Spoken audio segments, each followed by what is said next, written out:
शांतिनगर गांव में रात बेहद काली हो रखी थी। झाड़ियों के पीछे उस काले अंधेरे में 6 आंखें चमक रही थीं। रघु ऑफिस से अपने घर की तरफ जा रहा था कि तभी उसको किसी 3 औरत के एक साथ बोलने की आवाज आती है। रघु, तुम हमें छोड़कर जा रहे हो क्या?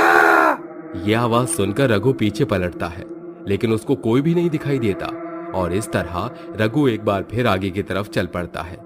कुछ समय बाद रघु अपने घर में पहुंच जाता है, जहां वो देखता है उसके घर में खाने की टेबल पर रंग बिरंगे पकवान रखे हुए थे। ये देख रघु खुद से बोलता है, मैं तो ऑफिस से अभी आया हूं और मैंने कोई काम वाली भी नहीं रखी, तो मेरे घर में खाना कौन बना कर जा सकता है। रघु खुद से बात कर ही रहा था कि तभी उसको एक आवाज आती है। रघु, मैं शालू, तुम्हारे लिए मैंने ये सारा खाना बनाया है, तुम जल्दी से खाना खा लो। शालू, तुम तो मर गई थी ना, तो तुम वापस कैसे आ सकती हो? उसकी ये बात सुनकर शालू चुड़ैल के भेष में रघु के सामने आ जाती है। चुड़ैल को देख रघु डरते हुए वहां से भागने लगता है कि रघु के सामने सुष्मिता और बिंदु भी आ जाती है। उन तीनों चुड़ैल को देखते हुए वो बोलता है, चुड़ैल, आखिर तुम लोग कौन हो और तुम मुझे इस तरह क्यों डरा रही हो? रघु जी, हम तीनों आपकी पत्नियां हैं। हम मर चुकी हैं, लेकिन देखो, मरने के बाद भी हम तीनों ने आपका साथ नहीं छोड़ा। अपने सभी वचनों को पूरा करने के लिए आपके पास इस जगह आ गए। नहीं, मुझे तुम तीनों की जरूरत नहीं है। तुम तीनों कोई मामूली इंसान नहीं रही। अब तुम तीनों चुड़ैल हो, इसलिए तुम यहाँ से चले जाओ। हम नहीं जा सकते रघु जी, क्योंकि आपकी जान को खतरा है। खतरा है? भला वो कैसे? आखिर मुझे कोई क्यों मारना चाहेगा? मैंने किसी का क्या बिगाड़ा है? हाँ, हम जानते हैं कि आपको नहीं पता कि आपको कौन मारना चाहता है, लेकिन ये हमें बहुत अच्छे से पता है कि आपको कौन मारना चाहता है। वो कौन है जो मुझे मारना चाहता है? आपको मारने वाला कोई और नहीं, बल्कि आपका खुद का साला है। मेरा साला विक्रम मुझे क्यों मारना चाहता है? तो सुनिए। शांतिनगर गांव में रघु अपनी पत्नी शालू के साथ खुशी से अपना जीवन व्यतीत कर रहा था। एक बार जब रघु ऑफिस से अपने घर आ रहा था कि तभी वो देखता है कि एक लड़की जो कि रोड पर बेहोश पड़ी हुई थी, वो अपनी कार में बैठता है और अपने घर ले आता है। ये देख शालू बोलती है, अरे रघु जी, आखिर ये लड़की कौन है और आप इसको अपने इस घर में क्यों लाए हैं? रघु उसको सारी बात बता देता है कि तभी उस लड़की को होश आ जाता है और उसको होश में आता देख शालू उससे बोलती है, अरे बहन, तुम कौन हो और इस तरह तुम रोड पर क्यों बेहोश पड़ी हुई थी? मेरा नाम सुष्मिता है और मैं अपने माँ बाबा की एक स्टेप चाइल्ड हूँ। वो मुझ पर बहुत अत्याचार करते थे, इसीलिए मैं वहाँ से भाग कर आ गई। ये सुनकर अब वो दोनों वहां से चले जाते हैं और कुछ समय बाद शालू अपने पति रघु से बोलती है, रघु जी, हमारी शादी को 10 साल हो गए हैं, लेकिन हमें कोई भी औलाद नहीं हुई है। ये लड़की सुंदर भी है और दिल से नेक भी लग रही है, इसीलिए आप दूसरी शादी कर लीजिए। आपको मेरे सर की कसम है। लेकिन शालू। रघु जी, मैंने आपको कसम दी है। अपनी पत्नी की जिद के आगे रघु सुष्मिता से शादी कर लेता है, जिसके बाद अब वो तीनों खुशी खुशी रहने लगते हैं। लेकिन कौन जानता था कि रघु की जिंदगी में कुछ ही समय बाद भूचाल आने वाला है। और इस तरह एक दिन फिर वो अपने काम से घर की तरफ लौट रहा था कि तभी एक लड़की को शादी के जोड़े में भागता हुआ देख वो अपनी कार रोक लेता है और उससे पूछता है, अरे तुम्हारा नाम क्या है और तुम इस शादी के जोड़े में इस तरह क्यों भाग रही हो? मेरा नाम बिंदु है और मेरे होने वाले पति का एक्सीडेंट हो चुका है।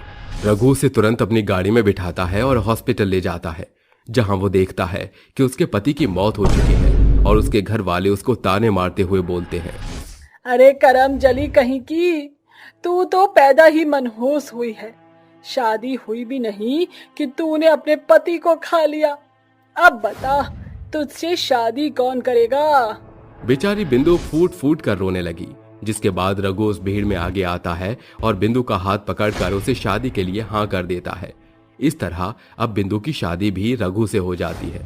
शालू और सुष्मिता बिंदु को भी अपना लेती हैं और इस तरह अब वो चारों ही खुशी खुशी रहने लगते हैं कि तभी एक दिन बिंदु का भाई विक्रम आता है और अपनी बहन को इतने अमीर घर में देख उसके मन में लालच आ जाता है। वो ये सब देखकर अपनी बहन बिंदु से बोलता है, अरे बिंदु, तेरा पति तो बहुत ही ज्यादा अमीर है। तू तो पैसों में खेल रही है, पैसों में। विक्रम अपनी बहन से बात कर ही रहा था कि तभी शालू और सुष्मिता भी वहां आ जाती हैं। शालू और सुष्मिता को देख विक्रम की नियति अब खराब हो जाती है और वो उनके पास उनके साथ जोर जबरदस्ती करने के लिए चला जाता है। ये सब बिंदु देख लेती है और बिंदु अपने भाई को बोलती है, निकल जा मेरे घर से, ये मेरी बड़ी बहन जैसी है, लेकिन तूने तो इनको अपनी बहन ना समझकर इनके ऊपर बुरी नजर डाल दी। तू मेरे घर में रहने लायक नहीं है। अरे बस भी कर, तेरे पति की सारी जायदाद मैं हड़प लूंगा और अब मैं तुम तीनों को भी नहीं छोड़ूंगा, क्योंकि तुम तीनों को मेरा राज पता चल चुका है। इतना कहकर विक्रम तीनों का गला काट देता है और अपनी बहन के घर से चोरी करके वहां से भाग जाता है। रघु जी, इस तरह हम तीनों की मौत हो चुकी और आपको लगा कि किसी चोर ने हमें मार दिया, लेकिन दरअसल वो कोई चोर नहीं बल्कि मेरा खुद का भाई था। मैं तुम तीनों से कितना प्यार करता था, लेकिन मुझे ये नहीं पता था कि मेरा खुद का साला आस्तीन का सांप निकलेगा। मैं तो उसे अपना मानता था, लेकिन उसने क्या किया, मेरे पीठ पर ही खंजर भोंक दिया। ये तो वही बात हुई, घर का भेदी लंका ढाए। चुड़ैल और रघु आपस में बात कर ही रहे थे कि तभी विक्रम अपने पैरों से दरवाजा तोड़ते हुए रघु के घर में घुसता है और रघु के माथे पर बंदूक तानते हुए उससे बोलता है, जीजा, चुपचाप अपनी सारी प्रॉपर्टी मेरे नाम कर दे। तुमने मेरी पत्नियों को मारा, आखिर क्यों? अरे छोड़ ना जीजा, आपकी पत्नियों को मेरा सच पता चल गया था, इसलिए मैंने उन्हें मार दिया। तू अपनी प्रॉपर्टी मेरे नाम करेगा या तू भी अपनी पत्नियों के पास जाएगा? तूने मेरी पत्नी को मारा है, मैं अभी पुलिस को फोन करता हूँ और तुझे गिरफ्तार करवाता हूँ। उसकी बात सुनकर विक्रम बंदूक की गोली चला देता है, लेकिन चुड़ैल विक्रम की बंदूक ऊपर की तरफ मोड़ देती है।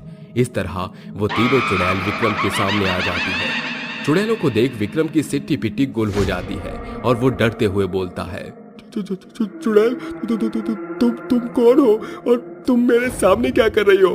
मैं तेरी बहन हूँ और अब तू नहीं बचेगा। उस रात तो तूने हमें मार दिया था, लेकिन अब तू नहीं बचेगा। बिंदु चुड़ैल इतना बोलती है और बिंदु, सुष्मिता और शालू तीनों चुड़ैल उसको फुटबॉल बनाकर इधर से उधर लात मारती रहती हैं, जिसके बाद वो तीनों उसको हवा में उड़ाकर अपने भूतिया शक्ति से विक्रम के चिथड़े चिथड़े उड़ा देती हैं। इस तरह अब विक्रम की एक भयानक मौत हो जाती है।